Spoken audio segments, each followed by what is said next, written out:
Nah, selamat pagi. Berikutnya kita membahas tentang notasi interval. Kalau sebelumnya kita membahas tentang persamaan, kemudian kita akan membahas pertidaksamaan. Namun sebelum membahas pertidaksamaan, sangat baik terlebih dahulu untuk membahas atau menguasai notasi-notasi interval. Oke. Nah, sebelumnya kita ketahui dulu notasi-notasi pertidaksamaan yang mungkin sudah dikenal ya.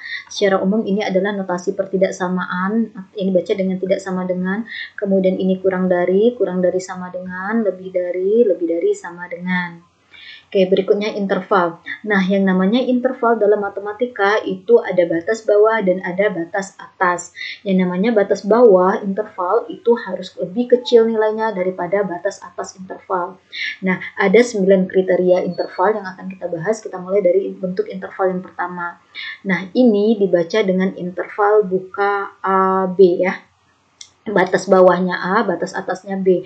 Dikatakan interval buka karena pembuka dan penutupnya ini kurung biasa, yang artinya nanti bahwa batas bawah dan batas atas ini bukan anggota dari interval itu, tapi dia hanya perannya sebagai pembatasnya saja. Oke, kalau kita lihat pada interval yaitu seperti ini. Batas bawahnya A, yang namanya garis bilangan sebagaimana yang dijelaskan pada video sebelumnya, batas bawah harus lebih kecil daripada batas atas, berarti nilai batas bawah tentunya berada di sisi kiri dari nilai batas atas. Jadi A di kiri, B di kanan A.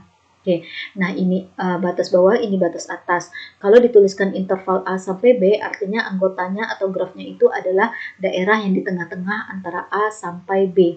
Jadi maka diarsir ini daerah yang antara A sampai B.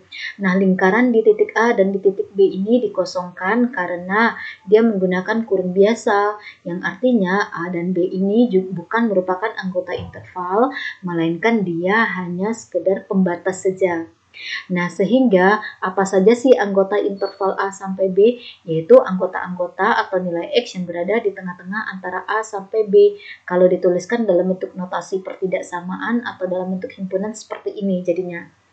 Jadi, anggota interval buka A sampai B itu adalah nilai-nilai X, di mana X itu terletak antara A sampai B, atau bisa tuliskan X di tengah ini. Nah, kalau kita menuliskan pada garis bilangan, itu kan yang kiri lebih kecil daripada yang di kanannya. Sehingga, kalau X mewakili daerah yang di tengah ini, maka A kecil dari X kecil dari B. Atau langsung saja begini, A kecil X kecil B. Ini menunjukkan secara berturut-turut A berada di kiri X dan X berada di kiri B. Ya. Contohnya ini adalah interval buka negatif 2 sampai 1. Dibaca dengan interval buka negatif 2 sampai 1. Batas bawahnya negatif 2, batas atasnya 1. Daerah untuk interval ini adalah yang di tengah-tengah antara negatif 2 sampai 1. Titik atau lingkaran di negatif 2 dan 1 itu kosong karena mereka pembatasnya, pembuka dan penutup itu menggunakan kurung biasa yang menunjukkan dia bukan anggota interval melainkan hanya batas saja. Nah, berapa saja bilangan-bilangan yang terletak antara negatif 2 sampai 1? Ada tak hingga banyaknya bilangan. Nah, maka dituliskan dalam bentuk himpunan seperti ini, yaitu anggota interval buka negatif 2 sampai 1 ini adalah himpunan yang isinya X, di mana negatif 2 kecil dari X kecil dari 1. Karena kan secara berturut-turut negatif 2 berada di kiri X dan X berada di kiri 1. X itu adalah untuk mewakili daerah yang diarsir ya. Kemudian kategori interval berikutnya yang kedua adalah disebut dengan interval tutup, yaitu ini, interval tutup A sampai B. Bedanya dengan interval buka adalah pembuka dan pembatasnya yang sekarang menggunakan kurung siku. Dan bedanya lagi, kalau pada interval buka ini atau menggunakan kurung biasa ini, A dan B hanya sebagai pembatas saja, tapi bukan anggota interval. Namun, kalau pembuka dan penutupnya adalah kurung siku seperti ini, maka A dan B ini tidak hanya sebagai pembatas saja, tapi A dan B juga anggota dari interval itu. Oke, kalau kita arsir pada garis bilangan seperti ini ya, sama seperti ini. Cuman bedanya sekarang lingkaran pada A dan B diisi saja, menunjukkan bahwa dia juga anggota interval.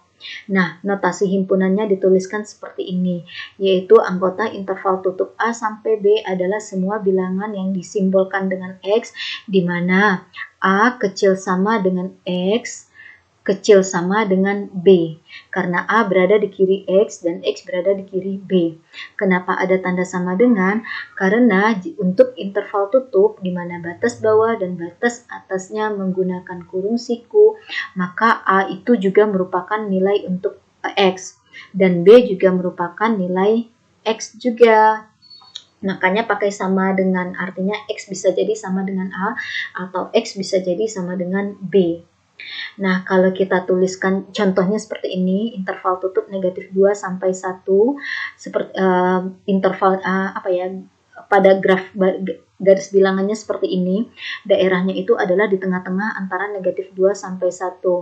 Kemudian penulisan pertidaksamaannya adalah seperti ini, jadi anggota dari interval tutup negatif 2 sampai 1 adalah X, di mana X itu mewakili daerah yang diarsir ya selalu. X di mana negatif 2 kecil sama dengan X kecil sama dengan 1. Karena, ini dia ya, karena negatif 2 terletak di kiri X dan X terletak di kiri 1. Nah, kenapa pakai sama dengan? Karena di sini batas bawah dan batas atasnya menggunakan kurung siku yang menunjukkan negatif 2 dan 1 itu bisa juga merupakan menjadi nilai X. Jadi X bisa jadi sama dengan negatif 2 dan X bisa jadi sama dengan 1. Nah, kalau kita bawakan ke sini, kalau misalnya kita ambil bilangan bulat berapa saja sih yang terletak dalam interval buka negatif 2 sampai 1? Jawabannya adalah, kalau bilangan bulat ya, negatif 1 dan 0. Tapi kalau bicara bilangan real ada tak hingga banyaknya ya, bisa jadi negatif 1,99, bisa jadi 0,99 dan sebagainya. Namun kalau kita bicara bilangan bulatnya saja, maka anggota bilangan bulat yang terletak dalam interval buka negatif 2 sampai 1 adalah hanya negatif 1 dan 0. Namun, berapa saja sih bilangan bulat yang terletak antara negatif 2 sampai 1, yang terletak dalam interval tutup negatif 2 sampai 1? Jawabannya ada 4, yaitu ada negatif 2, ada negatif 1 di sini, ada 0 di sini, ada 1 di sini. Itu kalau interval tutup, dan itu kalau bilangan bulat ya. Sebenarnya ada tak hingga banyaknya loh bilangan, termasuk 0,5, termasuk 0,001, termasuk negatif 1,1 dan sebagainya kalau bilangan real. Berikutnya ini kategori yang ketiga yang dibaca dengan interval setengah tutup, setengah buka. Karena pembukanya kurung siku maka dikatakan setengah tutup dan penutupnya kurung biasa maka disebut dengan setengah buka. Oke, nah di sini analog dengan yang tadi ya, berarti batas bawahnya adalah A, batas atasnya adalah B. Daerah dari interval ini tetap di tengah-tengah ini, lingkaran di A ini diisi karena A didampingi oleh kurung siku atau pembukanya ini kurung siku, yang menunjukkan A juga merupakan anggota interval, maka lingkarannya diisi.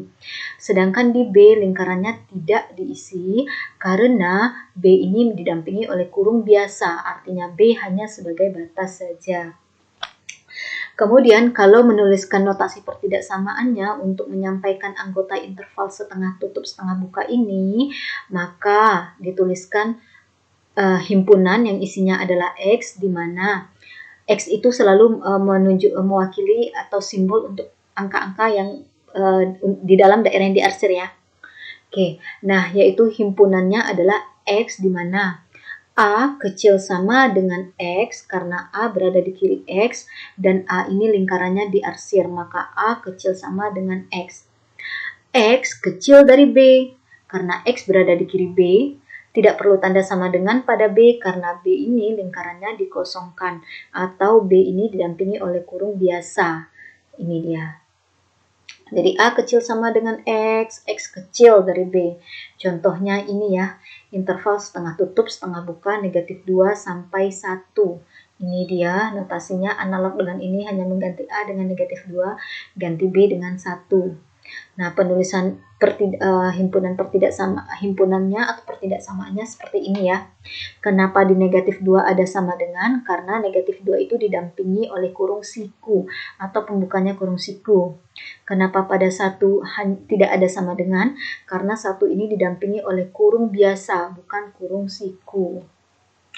Nah, berapa saja bilangan bulat yang terletak dalam interval setengah tutup setengah buka ini? Kalau yang di sini tadi ada 2 bilangan ya, yaitu negatif 1 dan 0. Kalau di sini ada 4 bilangan, yaitu negatif 2, negatif 1, 0, 1.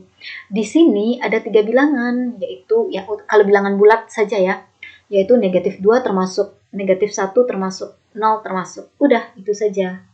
1 tidak termasuk, karena 1 hanya sebagai pembatas saja.